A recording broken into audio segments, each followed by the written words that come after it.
Hello, hello, hello! What's happening? Welcome to your very first episode of DIY Small Business Owners Asia. There's a lot of things to talk about today, and I'd like to share with you so many things. So let's get started. First of all, who is this for? This is for small business owners in Asia who's looking to grow your business despite any circumstances or anything that life throws at you, okay? Let me tell you a little bit about my background. So my name is Raja. I'm born in Bangkok. I'm born in Korat. It's a place in Thailand, and I grew up in a boarding school in India in Mussoorie, and also in Thailand. Okay, so my family is well off. They're well to do, and we are in the business of tailor shops, textiles, and real estate. And when I was growing up, like when I was coming to my late teen or beginning 20s, right? So whenever I was short of monies, on those short days, my dad would give me money. I was clueless about marketing. I had no idea about internet and what it could do to help me find businesses online or find customers. And I also have no idea I can engineer customers to find me, know me, like me, and trust me. Okay, so it was good. Like those days were good, and I was looking to be someone who could have a business of my own someday to pay for my lifestyle, and and uh, and I can also spend a least bit amount of money to save for a rainy day. So, one day I got married already. I was on a vacation in India, and my dad gave me money to go and spend for like okay, you go and have your touristy thing, do your touristy thing. I was in Agra then, and I was on a rickshaw with my wife. And my wife then turned and said to me, and I could still remember that day, like it was like etched in my memory. She said, "How long are you going to take money from your dad to spend for our lifestyle?" That was a very heart shattering moment for me. and and at that moment I didn't know that I unconsciously made a commitment to myself that I would be someone who could provide for my family and stand for myself. And thus my journey began. So when I came back to Bangkok, the first thing I did was I asked for a tailor shop from my brother, so that I could be accountable for its success or failure on its own for myself. And I was green eyed. I didn't know anything, even though I was born, I was raised in a tailor shop.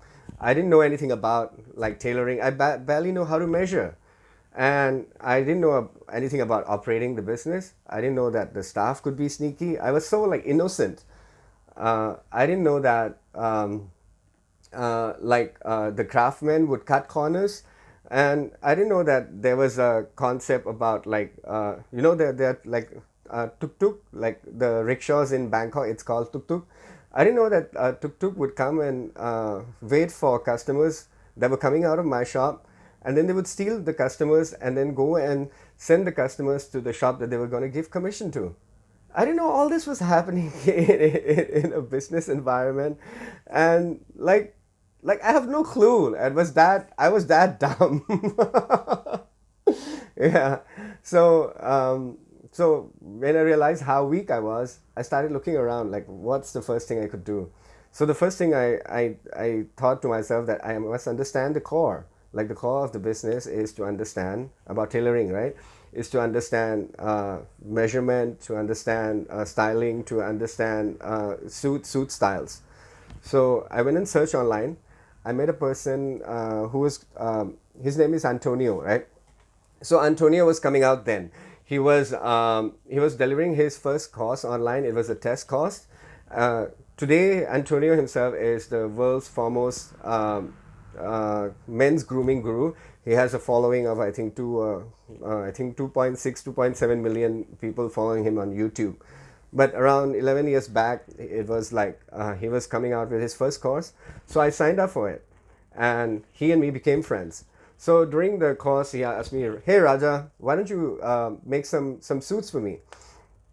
And I said, "Yeah, why not?" So I made some suits for him. I packed it. I sent it to him, and um, and he asked me how much is it. I said no, no, it's okay. It's a gift for you. So uh, then after some time, um, like there were customers that were tourists, but like premium grade tourists coming into the shop, and they keep coming consistently month after month. And I asked them, hey, what's going on? Like, how did you get to know about my shop? And they said, didn't you know? Boom, didn't you know? Like, did you know? It was like, huh? Know what? And they said, like Antonio talked about you. He created a video about you. He even named you one of the 10 tailor shop in the world to visit. I said, huh? I'm like, wow. Like, I was so privileged. I didn't know, like, wow, Anthony could, like, so I start thinking to myself, what did I, like, why would a person the level of Antonia give me so much credit? So I said, okay, let's test. Let's look around. I sent spies to other tailor shops around town. There are so many tailor shops around town. It's like a 7-Eleven in every nook and corner in Bangkok. If you've come to Bangkok, it's it's a touristy city, and one of the things tourists buy is suits. It's much more affordable than in the West. So I sent spies to other shops. I went myself to other shops and started looking at their makings and their craftsmanship and all. And then I realized, like, wow, what I have already is at a premium grade craftsmanship. That was when was like, wow, this is good. This is something. And then I started clearing out all the craftsmen who were working for me that wasn't up to my level. I was looking at how do I focus on integrity and quality. So I cleared out all the craftsmen who was not up to the standard. I also cleared up uh, all the staff, the salespeople who weren't performing according to the integrity and honesty I was looking towards, right? So then my business was like, okay, growing steadily, becoming sustainable, and flourishing little bit by bit by bit. It was climbing, and then boom, as happened to everybody else, as happened to you, as happened to businesses across the world, across Asia, COVID came. And as mine is a touristy business, right? 90% of all my customers vanished. So I was free, sitting at home, hitting flies, nothing to do. And I thought, I was like, okay, now what? Like, I was so numb to the occasion that I don't know what to do anymore. And then one day, I was sitting there, and the tuition fees for my two children's, and they were in international schools, landed on my plate. It was so painful. I don't know what to say. And I was panicking, like, shit, now what do I do?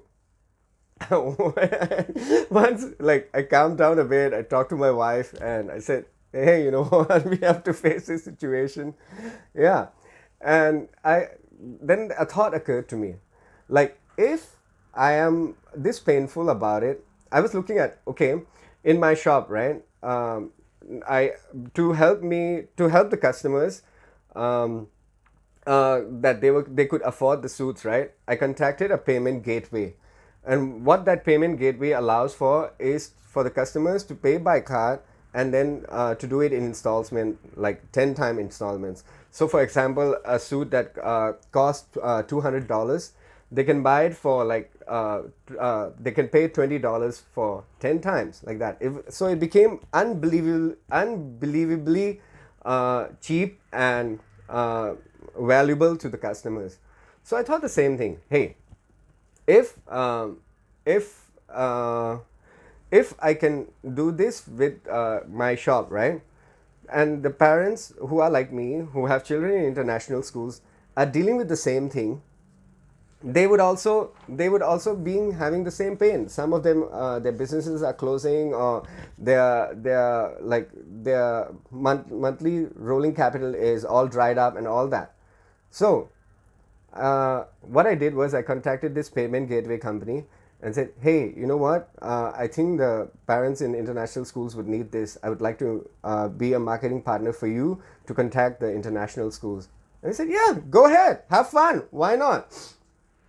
So, so I said, okay, now what? So I started contacting the principals and the owners of international schools, and they were said, "Are you crazy? Don't you see COVID is going on?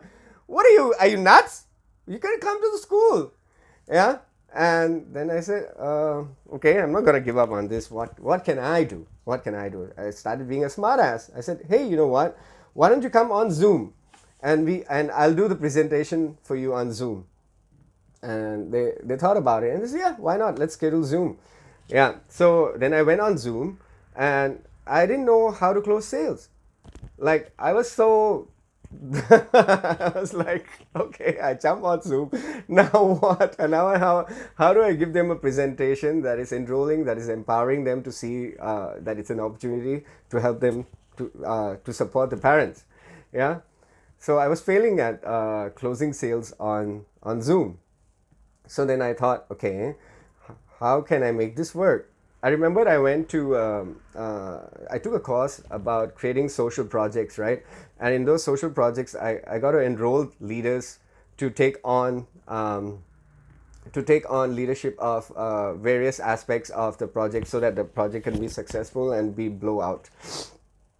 So I said, okay, so those conversations, what I saw was like the structure was such that the person would see it as an opportunity and then sign up naturally to be leaders. I said, okay, that's a good way. So I took the presentation, my Zoom presentation, I structured the conversation similar to the ones I did for those social projects, and then I went online, and voila, I hit magic. People, the school owners and the principals started signing up naturally. And I said, wow, this is great. This is something now. Yeah. So then when all this was happening, right? And also I was learning strategies and what do you call, and concepts in marketing. And during this time, my shop didn't close down. Actually, like now, it's started to grow and create.